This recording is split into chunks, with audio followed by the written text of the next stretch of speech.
It was a morning like any other, or at least it tried to be. The sky above Copper Hill was a faded watercolor of blue and gold, the kind of soft light that made the town feel like a page out of a forgotten novel. Darius Durant zipped up his postal jacket with mechanical ease, the navy blue fabric crisp and familiar against his skin. He tucked a banana into his satchel, slipped on his cap, and exhaled deeply. The ritual had begun. His van, a dented, loyal creature that hummed more than roared, waited like an old friend at the curb. As he turned the key and the engine rumbled awake, Darius glanced at the rearview mirror, not for traffic but for himself. Just a flicker, a moment of silent accountability. Another day, another route, another chance to be more than invisible. Copper Hill wasn't much, just a blip on a map with its rows of modest homes and streets named after trees. But to Darius, it was a living tapestry of people, rhythms, and small kindnesses. A wave from Mrs. Liu at Maple Avenue, the kids who left sticky lemonade cups for him in summer, even grumpy old Mr. Callahan who never smiled but always watched through his curtains. These were his people, whether they knew it or not. He drove slowly, not from laziness, but because he liked to notice things, changes in curtains, a new wind chime, a missing bicycle from a front lawn. His job was to deliver mail, yes, but it was also to deliver presence. To be a witness in a world that too often rushed past the elderly, the lonely, the overlooked. Then came Elm Street, something changed. It wasn't loud or dramatic. It was subtle, like a chord played off-key in an otherwise perfect song. He turned the corner and saw it. Mrs. Jane Thompson's house. Her house had always been a little postcard in motion. Freshly painted shutters. Flowers that followed the sun. A small American flag that swayed politely even on windless days. But today, the shutters were closed tight. The grass had turned wild, stretching like uncombed hair across the yard. Newspapers lay scattered on the porch, stained by dew and time, forming a damp, yellowing pile at the base of the screen door. Darius frowned. It wasn't just unkempt, it was abandoned. He slowed the van, staring a moment longer than he should have. Something felt wrong, not loud wrong, quiet wrong, the kind of wrong you feel in your bones before you even have a reason. He parked, grabbed the small brown package addressed in Mrs. Thompson's careful, looping handwriting and walked toward the door. Each step felt heavier than the last. Ding-dong, he waited. Nothing. He knocked, gently at first, then firmer, still nothing. Darius looked through the window but saw only shadows and stillness. That's when he noticed it, the smell, just barely there, but enough to sour the air. The kind of odor that didn't belong, metallic, sickly sweet, a smell that had memory attached to it. A smell that whispered decay. A prickling sensation crawled up the back of his neck. He turned around, scanning the street for something, anything to ground himself. That's when he spotted Mr. Jenkins next door, standing by his rose bushes, watering them in slow circles like always. "Morning, Mr. Jenkins," Darius called out, trying to keep his voice light. "Have you seen Mrs. Thompson recently?" Jenkins squinted through his glasses, shielding his eyes from the sun. "Jane, huh, now that you mention it, not for a while." He paused. "She used to wave at me from that porch every other day, been quiet lately." "How long's it been?" Mr. Jenkins scratched his chin, lips pursed in thought. "Couple weeks, maybe more, didn't think much of it. Figured she was off visiting her niece in Rockport, she talked about it sometimes." But Darius knew better. Mrs. Thompson never just disappeared. She was the kind of woman who left a note for the mailman if she'd be gone for even a day. A tin of cookies at Christmas, a thermos of cocoa in the winter. That kind of person didn't let mail stack or lawns grow wild. Something had gone wrong. He didn't know what yet, but he would. Because now he couldn't walk away. Even as he sat in Mabel's diner, Darius couldn't touch his food. The turkey club sandwich sat untouched on the plate in front of him, steam curling off the fries like ghosts of an appetite he no longer had. The room buzzed with the casual rhythm of small-town life, silverware clinking, laughter at a nearby booth, but Darius was locked somewhere else entirely. His mind was still back on Elm Street, on that porch, on that smell, on that silence. He stirred his straw in a glass of water until the ice clinked against the sides like a warning bell. "You okay, honey?" Mabel's voice cut through the fog. She stood behind the counter, drying her hands on her apron, eyes squinting with concern. He looked up slowly. "Just worried about someone on my route." Mabel's expression shifted from casual warmth to something more serious. "Who?" "Mrs. Thompson," Darius replied, voice low, almost embarrassed by how much space this was taking in his head. Mabel stilled. "Jane Thompson." He nodded. "She hasn't come to Tuesday lunch at the church in weeks," Mabel said, her voice tinged with unease. "We thought maybe she was visiting her niece again, but now that you say it." That was it, the final thread snapped. Darius pushed the plate away. "I need to go." He left the diner with his appetite untouched but his purpose sharpened. He drove faster this time, not recklessly but with urgency. Something was wrong, he knew it now. His gut wasn't lying.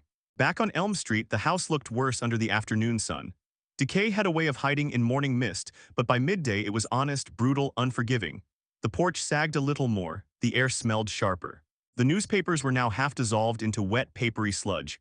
Darius climbed the steps and rang the bell again. He didn't expect an answer, but this time the lock clicked. The door creaked open, and there she was, but not the Mrs.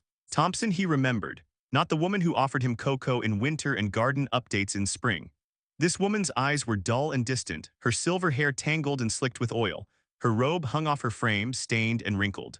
And down near her legs, dark red splotches bloomed like wounds. "Darius," she whispered, lips dry and trembling. "I'm fine, dear, just a little tired, the flu, maybe." But the stench told a different story of rot, of illness, of neglect. He tried to remain calm, but his voice wavered. "Are you sure? You don't look well, Mrs. Thompson. Maybe I could call someone, family, a nurse." She waved a frail hand dismissively, then suddenly snapped. "I said I'm fine." Darius flinched, and in that moment the door swung open just wide enough for him to see inside. Chaos, trash strewn across the floor. Half-eaten food containers stacked on furniture. Medical tubes discarded like snakes shedding their skin. And on the couch, a collapsed IV stand, a tray of unwashed dishes, and what looked like a pile of unopened mail. This wasn't just a mess, this was collapse, this was danger. "I can help you," Darius said softly, stepping closer, but her voice cracked into something sharp and afraid. "Leave." She slammed the door. The sound echoed through the street like a gunshot, and Darius just stood there, staring at the door, at the rotting newspapers, at the life unraveling behind those walls. He didn't know what to do yet, but he knew he couldn't walk away.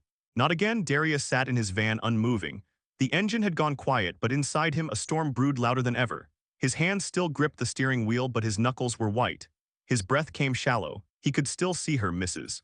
Thompson, standing in that doorway, or rather what was left of her. Her skin pale and sagging, her eyes clouded and unfamiliar, the stains on her clothing, the way she trembled, the way she lied and said she was fine. He felt sick. He had no legal obligation. He wasn't family. He wasn't a doctor or a cop. He was just the mailman, just the mailman. But then he remembered the winter storm 2 years ago, the one that knocked power out across Copper Hill, and how Mrs. Thompson had waited by the window, cocoa in hand, just to offer him warmth. How she had waved from her porch each Tuesday, reminding him to smile. How she had slipped a Christmas card into the mailbox addressed not to postal carrier, but to Darius, my favorite human. She had always seen him, not as a uniform, not as part of the background, as a person. And now she was disappearing right before his eyes. Fading, crumbling, suffering in silence. He couldn't ignore it. His hands trembled as he pulled out his phone. His thumb hovered over the numbers as if dialing them would make this too real. He knew what it meant to call 911. It meant crossing a line. It meant risking embarrassment, backlash, anger. Maybe she would never forgive him, but maybe she would die if he didn't. He closed his eyes and pressed call.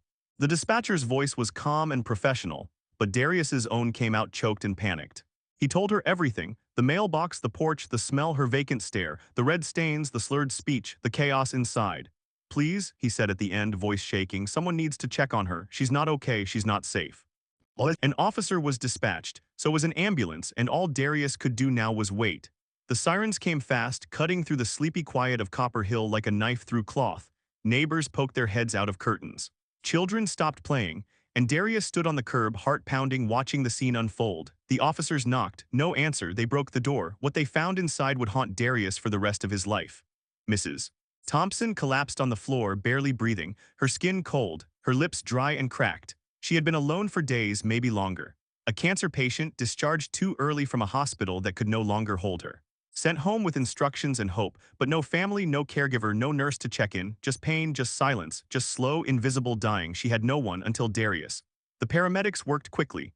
IVs, oxygen, blankets. She stirred faintly, a moan, a whisper.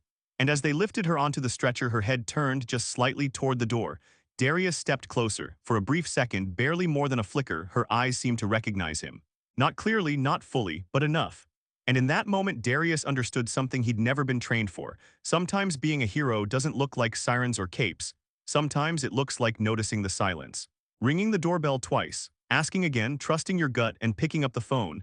That day, Darius saved her life not because it was his job, but because it was his choice. Hours passed at Mercy General. The fluorescent lights hummed overhead, casting a pale, sterile glow on white walls and tired faces. Darius sat in the waiting room, stiff in his postal uniform, the morning sweat now dried into invisible creases.